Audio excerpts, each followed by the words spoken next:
Sanjay Gupta, MD, CNN Saturday and Sunday morning, 7:30 Eastern. Like a lot of people, I was pretty shocked to get the news about Whitney Houston dying just the night before the Grammys. The coroner says it's going to be weeks before we know the cause of death. That's important. But given her history of drug abuse, people are asking a lot of tough questions. Investigators did find prescription drugs in the hotel room where Houston died. But the coroner told us something very important. Listen to this. Listen carefully.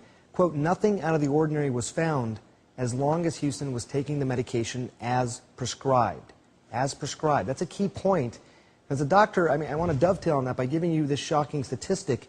1 in 20 people over the age of 12 take prescription medications in a way that's not prescribed. Another key point. Most of them are not addicts.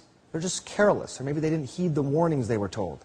They take too much, they take it in the wrong way, or they combine medications with something else. If you do that, it's easy to make a catastrophic mistake.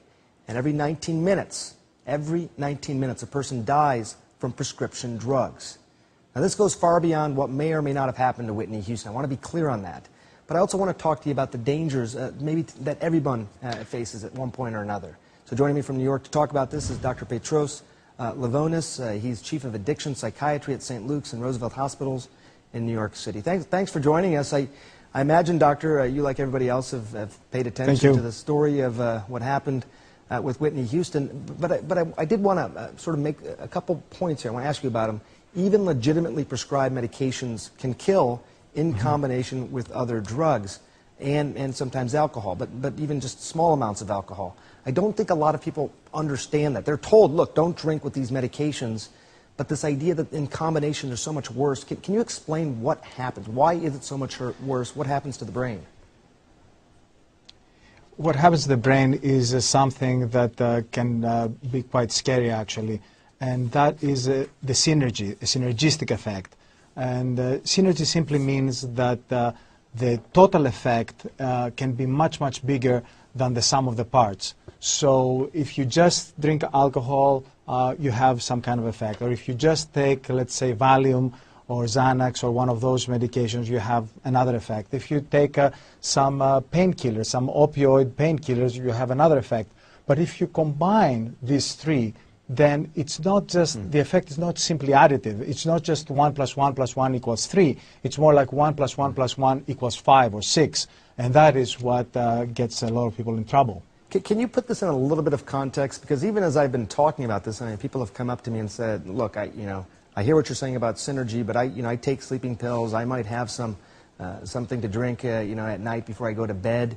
And to be clear, that's a problem. We're not talking to say that you need a large consumption of these medications to cause a potential catastrophe. Is that right? Right. So we do have the synergistic problem, which is a very serious one, and then we superimpose on that one the tolerance problem, that a lot of these medications can result in physiological dependence, meaning that after a while they do not really have the same punch, the same kind of effect that they used to have. So you start adding a little bit, and you go up on the dose a little bit, sometimes totally within the recommendations of your physician, but you go up and up and up, and then you may reach a breaking point where the side effects, meaning in this case the respiratory depression or any other kind of physiological trouble that they can give you, gets out of control, and you may end up dying. And one of the areas of the brain that I think is affected is the hypothalamus. That's part of the brain that's responsible for a lot of things we don't think about, regulating our heart rate, our heartbeat, but also our drive to breathe. And when you say depressing that, I think that's what you're referring to. Is there a particularly dangerous combination, something that surprises you both in terms of what the medications are and how little can cause a problem? Some of the opioids, some of the painkillers have been notoriously implicated in overdose deaths. Sometimes we think that pain pills cannot possibly be as dangerous as heroin, and yet they're very, very similar drugs and can very easily kill you. So that's what we see. We see some people taking OxyContin or Vicodin and say, hey, the dentist gave me this. How can it possibly be all that dangerous? And yet, when taken in combination with alcohol or with some other drugs, or sometimes even by itself, can get you in trouble. Yeah, well, I appreciate that point. But look, the status quo is not acceptable. So if the message needs to be clearer and it needs to be louder and it needs to be, you know, you don't want to be alarmist, but you got to, I mean, I think it's very, very important for doctors to communicate this to their patients, which again, I appreciate that you do and I try and do as well. Maybe we'll have you back on to talk about this some more. We're going to stay on this, Dr. Lavonis. I appreciate your time.